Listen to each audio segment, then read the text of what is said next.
আমাদের দ্বিতীয় পর্বে আপনাদের সবাইকে স্বাগত। প্রথম পর্বে আমরা জেনেছিলাম কিছু সুপারফুড সম্পর্কে।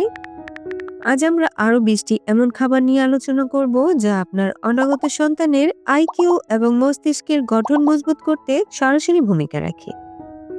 গর্ভাবস্থায় আপনি যা খাচ্ছেন তা কেবল আপনার ক্ষুধা মেটাচ্ছে না, বরং তা আপনার শিশুর ভবিষ্যতের ভিত্তি তৈরি করছে। তাই আজকের ভিডিওটি একটু সময় নিয়ে দেখুন, কারণ প্রতিটি খাবারের সাথে আমি জানাবো সেগুলো কেন এবং কিভাবে খাবেন। আপনি যদি আমাদের পরিবারের নতুন সদস্য হয়ে থাকেন তবে এখনই সাবস্ক্রাইব বাটনটি ক্লিক করুন, যেন মাতৃত্বকালীন কোনো গুরুত্বপূর্ণ তথ্য মিস না হয়ে যায়। ১. ডার্ক চকলেট, মুড ও মস্তিষ্কের বন্ধু। ডার্ক চকলেট কেবল স্বাদে অনন্য নয়, এতে থাকা ফ্ল্যাভোনয়েড, প্লাসেন্টা এবং শিশুর মস্তিষ্কে রক্ত সঞ্চালন বৃদ্ধি করে। এতে ম্যাগনেসিয়াম ও আয়রন থাকে যা ক্লান্তি দূর করে। টিপস: অন্তত ৭০% কোকো আছে এমন চকলেট বেছে নিন। মনে রাখবেন, এতে সামান্য ক্যাফেইন থাকে, তাই দিনে ২ থেকে ৩ টুকরোর বেশি নয়। ২. কেল, পুষ্টির পাওয়ারহাউস। কেল বা পাতাকপি গোত্রের এই সবজিটি ফোলেটের খনি। ফোলেট শিশুর নিউরাল টিউব এবং মেরুদণ্ডের গঠন নিশ্চিত করে এবং ভিটামিন সি আপনার শরীরের রোগ প্রতিরোধ ক্ষমতাকে এক ধাক্কায় অনেক বাড়িয়ে দেবে। কেল পাতা বা পাতাকপির পাতা দিয়ে স্মুদি বানাতে পারেন অথবা সামান্য অলিভ অয়েল দিয়ে ভেজে সালাদে দিতে পারেন।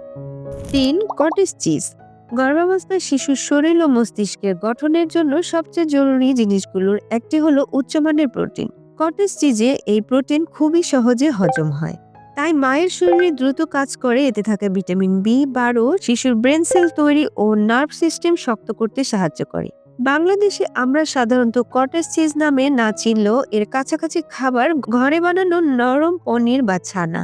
তবে খুব বেশি ভাজা বা ঝাল না করে হালকা রান্না করে খাওয়াই ভালো। নিয়মিত অল্প পরিমাণে খেলে মা ক্লান্ত অনুভব কম করবে এবং শিশুর গ্রোথ ভালো হয়। টিপস: যারা বেশি চর্বিযুক্ত খাবার এড়িয়ে চলতে চান তারা লো ফ্যাট কটেজ চিজ বেছে নিন। ৪. গাজর, উজ্জ্বল চোখ ও প্রখর বুদ্ধি। গাজরের বিটা ক্যারোটিন আমাদের শরীরে গিয়ে ভিটামিন এ তে রূপান্তরিত হয়। এটি শিশুর দৃষ্টিশক্তি ও মস্তিষ্কের কর্টেক্স গঠনে কাজ করে। টিপস: কাঁচা গাজরের চেয়ে হালকা ভাপানো বা রান্না করা গাজর থেকে বেশি পুষ্টি শোষণ করতে পারে। ৫. কালো সিম, আয়রনের উৎস। গর্ভাবস্থায় রক্ত স্বল্পতা খুবই কমন সমস্যা। কালো সিম আয়রন এবং ফোলেটের যোগান দিয়ে শরীরকে চনমনে রাখে। এর ফাইবার আপনার কোষ্ঠকাঠিন্যের সমস্যা দূর করবে। টিপস: ভাত বা খিচুড়ির সাথে কালো সিম যোগ করলে এটি একটি পূর্ণাঙ্গ প্রোটিন খাবারে পরিণত হয়।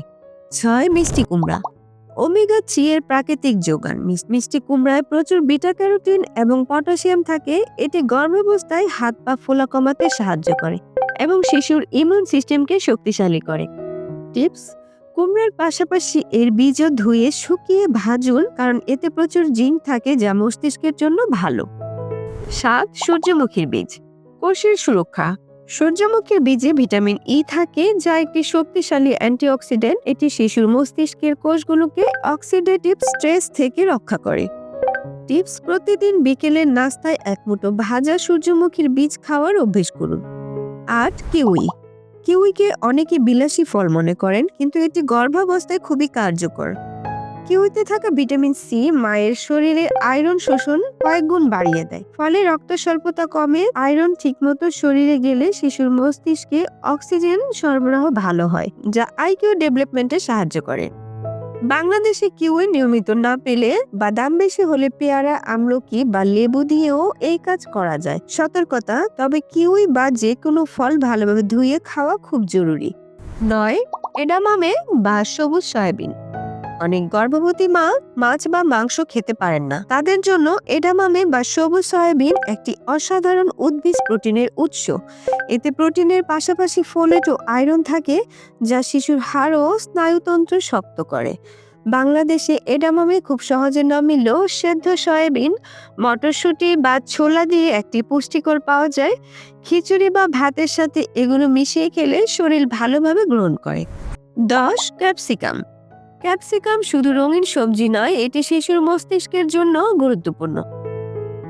এতে থাকা ভিটামিন সি ও ফোলেট শিশুর নার্ভ কানেকশন দ্রুত তৈরি করতে সাহায্য করে। গর্ভাবস্থায় এটি মায়ের ত্বক ভালো রাখে এবং শরীরের প্রদাহ কমায়। বাংলাদেশে ক্যাপসিকাম এখন সহজে পাওয়া যায়। রান্নায় অল্প তেলে হালকা ভাজা বা সবজির সাথে মিশিয়ে খাওয়া ভালো। বিকল্প হিসেবে টমেটো, ধনেপাতা বা লাল শাক ব্যবহার করা যেতে পারে।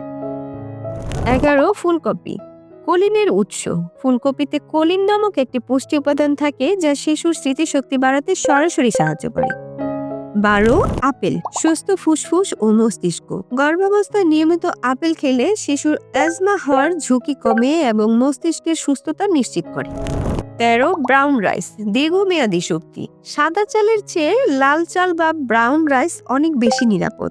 এটি ব্লাড সুগার নিয়ন্ত্রণে রাখে এবং বাচ্চার ওজন কমাতে সাহায্য করে। 14. নাশপাতি গর্ভাবস্থায় গ্যাস, বুক জ্বালা ও কোষ্ঠকাঠিন্য খুব সাধারণ সমস্যা। নাশপাতিতে থাকা ফাইবার হজম শক্তিশালী করে এবং পেট পরিষ্কার রাখে। এতে থাকা পটাশিয়াম মায়ের হৃৎপিণ্ড ও ব্লাড প্রেশার নিয়ন্ত্রণ রাখে, যা শিশুর জন্য নিরাপদ পরিবেশ তৈরি করে। বাংলাদেশে নাশপাতির পাশাপাশি পাকা পেঁপে, কলা ও আপেল নিয়মিত খেলে একই উপকার পাওয়া যায়। 15. চিজ বা পনির শিশুর হাড় ও দাঁতের গঠন নির্ভর করে মায়ের শরীরে পর্যাপ্ত ক্যালসিয়াম আছে কিনা তার উপর।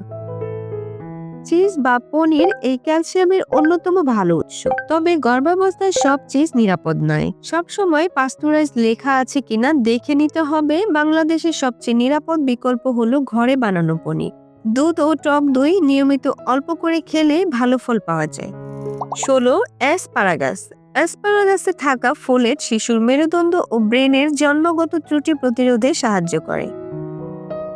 বিশেষ করে গর্ভাবস্থার প্রথম দিকে এটি খুব গুরুত্বপূর্ণ।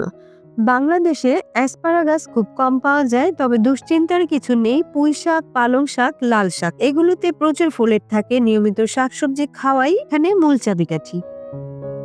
17. টমেটো টমেটোতে থাকা লাইকোপেন প্লাসেন্টাকে সুস্থ রাখে এবং প্রি এক্লাম্পসিয়া বা উচ্চ রক্তচাপের ঝুঁকি কমায়। 18. এডাম চিজ এডাম চিজে রয়েছে ভিটামিন B12 ও ক্যালসিয়াম, যা শিশুর হাড়, নখ ও চুল গঠনে সহায়তা করে। একই সঙ্গে এটি শিশুর ব্রেন সেল ফাংশন ঠিক রাখতে সাহায্য করে। বাংলাদেশে এডাম চিজ না পেলেও পাস্তুরিত চিজ, দুধ ও ডিমের কুসুম দিয়ে একই উপকার পাওয়া সম্ভব। 19. মটরশুঁটি ছোট দানার বড় শক্তি। এতে থাকা প্রোটিন ও ফাইবার আপনার মেটাবলিজম ঠিক রাখে। এটি খিচুড়ি বা ওটসের সাথে মিশিয়ে নেওয়া খুব সহজ। 20. ওটমিল গর্ভাবস্থায় ওটমিল হলো সবচেয়ে নিরাপদ এবং উপকারী সকালের নাস্তা। এতে থাকা ফাইবার হজম ভালো রাখে এবং দীর্ঘক্ষণ পেট ভরা রাখে, ফলে জাঙ্ক ফুড খাওয়ার ইচ্ছে কমে যায়। ওটমিল ব্লাড সুগারও নিয়ন্ত্রণে রাখে, যা মা ও শিশুর দুজনের জন্যই ভালো। বাংলাদেশি বিকল্প হিসেবে চিড়া, লাল চালের ভাত, আটার রুটি খুব ভালো কাজ করে। শর্ত একটাই, যেন ফাইবার থাকে। বন্ধুরা, এই 20টি খাবারের প্রতিটি আপনার খাবারের তালিকায় নিয়মিত রাখার চেষ্টা করুন। গর্ভাবস্থা মানে কেবল পেট ভরা নয়, বরং পুষ্টি, পূর্ণতা।